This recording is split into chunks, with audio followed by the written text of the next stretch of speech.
दूसरी कंपनियों का च्यवनप्राश खाता हूँ सर्दियों में, क्योंकि मेरे को कफ और खांसी बना रहता है।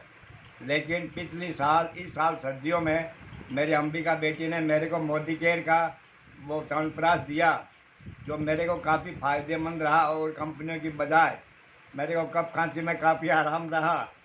हाँ, प्राय मेरे को 90% कफ और खांसी में आराम मिल गया, जबकि दूसरी कंपनियों का खाता था तो उतना आराम नहीं मिलता था।